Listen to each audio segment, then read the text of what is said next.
చెప్పడం, తిట్టకుండా చెప్పడం ట్రంప్కు తెలియదు. మాట ఘాటుగా ఉంటుంది, మంటలు పుట్టిస్తుంది. ముక్కుసూటితనానికి బ్రాండ్ అంబాసిడర్లో ఉంటారు ట్రంప్. అలాంటి ట్రంప్ ఇప్పుడు శత్రువుల లిస్ట్ రెడీ చేశారు. పాలిటిక్స్ నుంచి మీడియా, సినిమా వరకు ఎవ్వరిని వదిలేది లేదని ఇట్స్ రివెంజ్ టైం అనేందుకు రెడీ అయ్యారు ట్రంప్. ఇంతకీ ట్రంప్కు చిరాకు తెప్పించింది ఎవరు? ఎవరిని టార్గెట్ చేసే ఛాన్స్ ఉంది?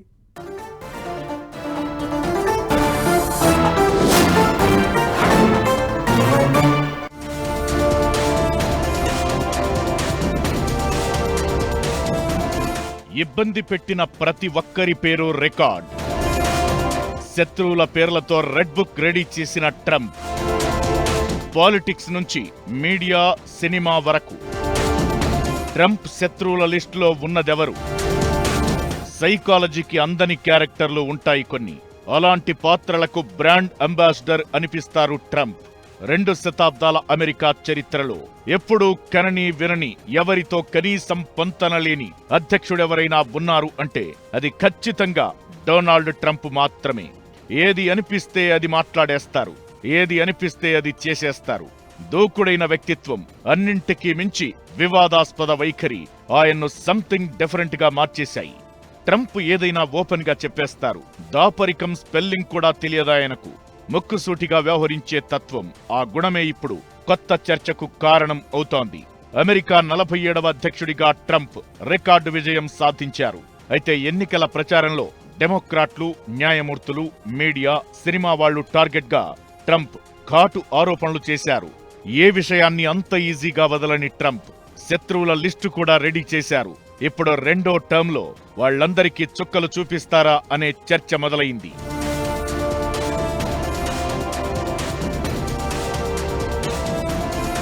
ట్రంప్ ఒకసారి ప్రతీకారం తీర్చుకోవాలని ఫిక్స్ అయితే అంతే. అవమానిస్తే ప్రతీకారం తీర్చుకునే వరకు వదిలిపెట్టరు. ఒబామా అవమానించారని పట్టుబట్టి అమెరికా అధ్యక్షుడైన రకం ట్రంప్. అమెరికా అధ్యక్షుడు కరస్పాండెన్స్ విందు పేరుతో ఓ పార్టీ ఇస్తుంటారు. దేశంలోని ప్రముఖులను దీనికి ఆహ్వానిస్తారు. అప్పటికే వ్యాపారవేత్త, టీవీ షోలతో సెలబ్రిటీగా మారిన డొనాల్డ్ ట్రంప్ 2011 ఏప్రిల్లో విందుకు అటెండ్ అయ్యారు. ఈ పార్టీలో ట్రంప్ పై ఒబామా సెటైర్లు వేశారు. బికినీలు వేసుకున్న అమ్మాయిలతో టీవీ షోల గురించి ప్రస్తావిస్తూ అవమానించారు. ఒబామా వెటకారం విని ప్రతి ఒక్కరూ పడిపడి నవ్వుతుంటే ట్రంప్ మాత్రం తల వంచుకుని ఉండిపోయారు. కట్ చేస్తే 2016లో బలమైన హిల్లరీ క్లింటన్ ను ఓడించి మరీ వైట్ హౌస్ లో అడుగుపెట్టారు ట్రంప్. రాజకీయాల్లోకి రావడానికి, అధ్యక్షుడవడానికి ఇదే కారణమా అంటే కాకపోవచ్చు. అయితే ఆ రోజు నుంచి ఒబామాను శత్రువులానే చూడడం మొదలుపెట్టారు ట్రంప్. అలాంటిది గత 4 ఏళ్లలో ఎదురైన అవమానాలకు ప్రతీకారం తీర్చుకునేందుకు ట్రంప్ రెడీ కావడం కలకలం పుట్టిస్తోంది.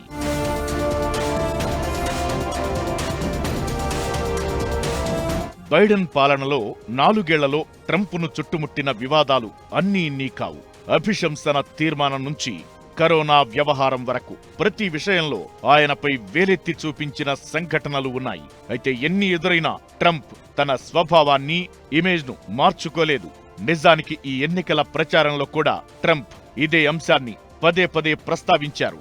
బైడెన్ నుంచి కమలా హారిస్, ఒబామా వరకు ప్రచారంలో పేర్లను ప్రస్తావించి మరీ ఇంటి శత్రువులు అంటూ ప్రచారంలో పదే పదే ఆరోపణలు గుప్పించిన ట్రంప్ వాళ్ల సంగతి తేలుస్తానని, స్కోర్ ఈక్వల్ చేస్తానంటూ సవాల్ విసిరారు. ఇదే ఇప్పుడు కొత్త చర్చకు దారితీస్తోంది. అమెరికా అధ్యక్షుడిగా ట్రంప్ అద్భుత విజయాన్ని దక్కించుకున్నారు. దీంతో ఇప్పుడు ఆయన ఏం చెయ్యబోతున్నారు, ఎలాంటి నిర్ణయాలు తీసుకోబోతున్నారనే ఆసక్తి ప్రతి ఒక్కరిలో కనిపిస్తోంది. ఈ మీడియా కంపెనీస్ అవనే, టెక్నాలజీస్ కంపెనీస్ అవనే, తర్వాత ఎవరైతే వ్యతిరేకంగా డబ్బిచ్చారు ఆయన ఎలక్షన్లో వాళ్ళు కూడా అయితే వాళ్ళని ఏ రకంగా కట్ చేయాలో చూస్తారు. బంగ్లాదేశ్ ఇప్పుడున్న in charge prime minister Muhammad Yunus Nobel prize విన్నారు. ఆయన 2016లో హిల్లరీ క్లింటన్కి బాగా డబ్బిచ్చాడు. ట్రంప్ గెలిచాక ఆయన చాలా విచారపడ్డాడని ఇష్టం వచ్చినట్టుగా మాట్లాడాడు. అది ట్రంప్ జ్ఞాపకం ఉంచుకొని మన ఆయన కూడా విమర్శించాడు. నీ దేశంలో హిందువులు అందరిని చంపేస్తున్నావు, జాగ్రత్త నేను రాష్ట్రపతి అయితే ఆయన క్షమించలేదు, మర్చిపోలేదు. అది వార్నింగ్ కూడా బంగ్లాదేశ్కి వెళ్ళిపోయింది. కిమ్, పుతిన్ లాంటి వారితో కంపేర్ చేస్తే ఇంటి శత్రువులతో ప్రమాదమని, ఎక్కువ సమస్యలు అంటూ డెమోక్రటిక్ నేతలు టార్గెట్ గా ట్రంప్ చాలాసార్లు ఆరోపణలు గుప్పించారు. 2022లో ఎన్నికల ప్రచారం మొదలుపెట్టినప్పటి నుంచి దాదాపు 100 సార్లు బెదిరింపులకు దిగారు. నాన్సీ పెలోసి, ఆడమ్ షిఫ్ లాంటి డెమోక్రాట్ నేతలు చైనా, రష్యా కంటే డేంజర్ అంటూ సంచలన వ్యాఖ్యలు చేశారు చాలాసార్లు. జర్నలిస్టులు, రిపోర్టర్లను కూడా వదల్లేదు. దీంతో ఇప్పుడు ట్రంప్ ఎలా ప్రతీకారం తీర్చుకోబోతున్నారనే చర్చ జరుగుతోంది. ట్రంప్ ట్విట్టర్ పోస్టులు చూస్తే ఆయన టార్గెట్ ఎవరనేది క్లియర్ గా అర్థం కావడం ఖాయం. మీడియా నుంచి రాజకీయవేత్తలు, సినిమా స్టార్స్, అథ్లెట్ల వరకు చాలా మందిపై ట్రంప్ ఆరోపణలు గుప్పించారు. వీళ్లందరిపై ఇప్పుడు ప్రతీకారం తీర్చుకునే అవకాశాలు ఉన్నాయా అనే చర్చ జరుగుతోంది. మీడియా విషయంలో ట్రంప్ మొదటి నుంచి భగ్గుమంటున్నారు. CNN, న్యూయార్క్ టైమ్స్ లాంటి సంస్థలు తనపై బురద జల్లే ప్రయత్నం చేశాయని ముందు నుంచి వాదిస్తున్నారు. ఈ మీడియా సంస్థలు అమెరికాకు శత్రువులు అంటూ ట్రంప్ పదే పదే ఆరోపిస్తున్నారు. ఇక నేషనల్ ఫుట్బాల్ లీగ్ మీద కూడా ఆరోపణలు చేశారు. దేశానికి, జాతీయ గీతానికి, పతాకానికి కనీస గౌరవం ఇవ్వడం లేదని, అలాంటప్పుడు NFL కు పన్ను మినహాయింపులు అవసరమా అని ప్రశ్నించారు. ఇక హాలీవుడ్ నటి మెరిల్ స్ట్రీప్ విషయంలో ట్రంప్ కస్సుమంటున్నారు.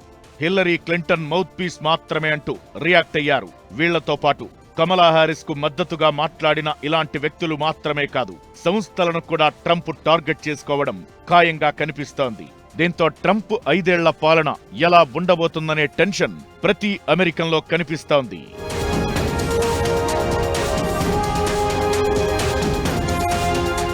బైడెన్ నుంచి కమలా, ఒబామా వరకు అందరి పేర్లతో ట్రంప్ శత్రువుల లిస్టు రెడీ చేసినట్లు కనిపిస్తోంది. ప్రచారంలో ట్రంప్ చెప్పిన ప్రతి మాట, చేసిన ప్రతి ఆరోపణ ఇప్పుడు వాషింగ్టన్ వీధుల్లో మళ్లీ రీసౌండ్ ఇస్తోందట. ఏ విషయాన్ని అంత ఈజీగా వదలని ట్రంప్ ఎవరెవరిని ఏం చేయబోతున్నారా అనే చర్చ జోరుగా జరుగుతోంది. ఇంతకీ ఆ లిస్టులో ఉంది ఎవరు? ఒక్కొక్కరికి మోతెక్కించిపోవడం ఖాయమా? ట్రంప్ ఎలా టార్గెట్ చేసే ఛాన్స్ ఉంది?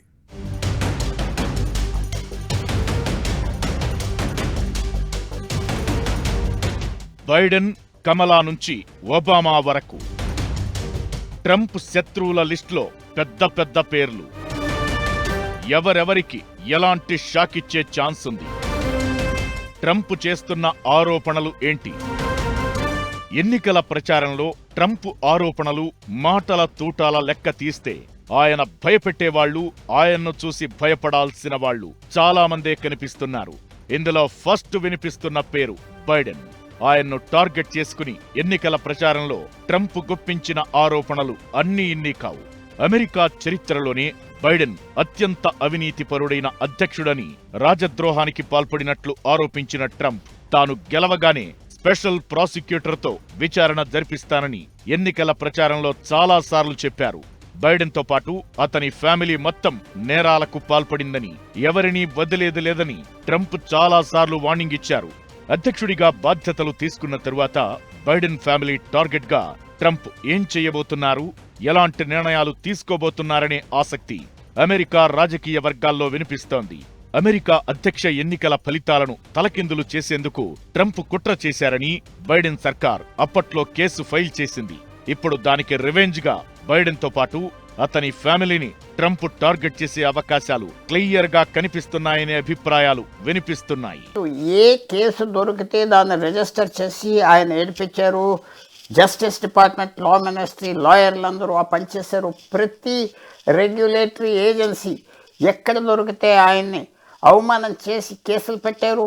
ఆయనకు పనిచేసే వాళ్ళ నుంచి స్టేట్మెంట్స్ తీసుకున్నారు. ఇదంతా చేశారు. సో తప్పకుండా ట్రంప్ ఆ రోజు కూడా అన్నాడు, ఇదంతా అన్యాయం, నేను ఒక ప్రెసిడెంట్గా ఉన్న వ్యక్తిదని. ఆయన డైరెక్ట్గా మళ్ళీ రాష్ట్రపతిగా స్వేరింగ్ ఇన్ జనవరి 20వ తారీఖు ముందలే వీళ్ళందరినీ రెసిగ్నేషన్స్ తీసేస్తాడు. బైడెన్ను కుమారుడి లావాదేవీల అంశంలో అభిశంసించాలని ట్రంప్ పట్టుబడుతున్నారు. బైడెన్ కుమారుడు హంటర్ యుక్రెయిన్ కు చెందిన ఇంధన కంపెనీ బురిస్మాలో ఒకప్పుడు డైరెక్టర్ గా ఉన్నారు.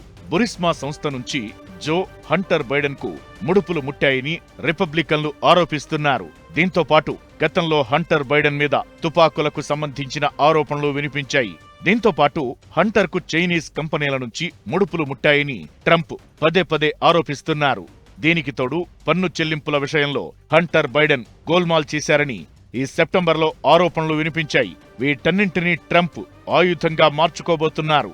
బైడెన్ ఫ్యామిలీ అంతా నేరస్తులే అని ఘాటు విమర్శలు చేసిన ట్రంప్ ఈ ఆరోపణల మీద న్యాయ విచారణ జరిపించి వాళ్లందరినీ జైలుకు పంపిస్తామని ఎన్నికల ప్రచారంలో పదే పదే వార్నింగ్ ఇచ్చారు.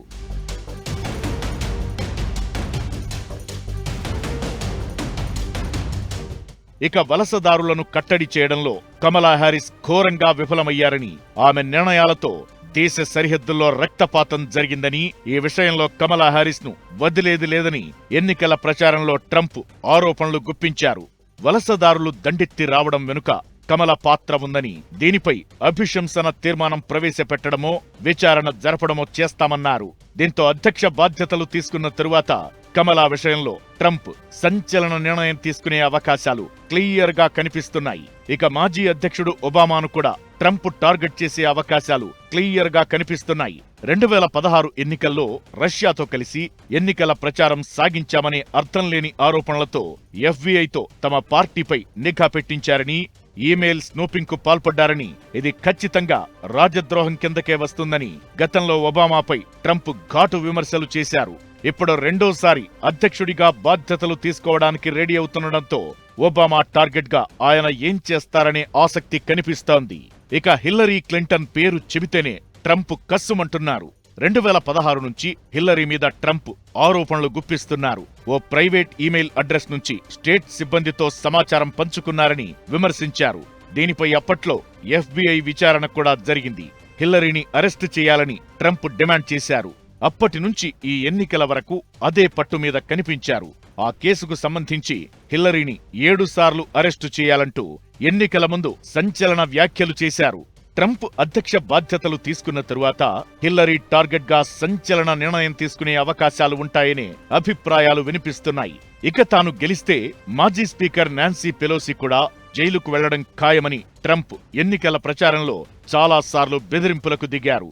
2021 క్యాపిటల్ దాడి ఘటనతో పాటు ఆమె భర్త స్టాక్ విక్రయాల వ్యవహారంలో చేసిన తప్పులకు ఆమె జైలుకు వెళ్లాల్సిందే అంటూ ట్రంప్ వార్నింగ్ ఇచ్చారు. నాన్సీ పెలోసి విషయంలోనూ ట్రంప్ వైఖరి ఎలా ఉండబోతుందన్నది కూడా హాట్ టాపిక్ గా మారింది.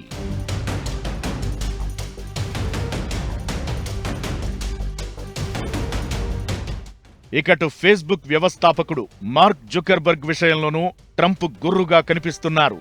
ఫేస్బుక్ ద్వారా ఏ చిన్న తప్పు జరిగిందని తేలినా చర్యలు చాలా కఠినంగా ఉంటాయని పదే పదే హెచ్చరిస్తున్నారు. దీంతో జుకర్ కూడా ట్రంప్ హిట్ లిస్ట్ లో ఉన్నట్లే.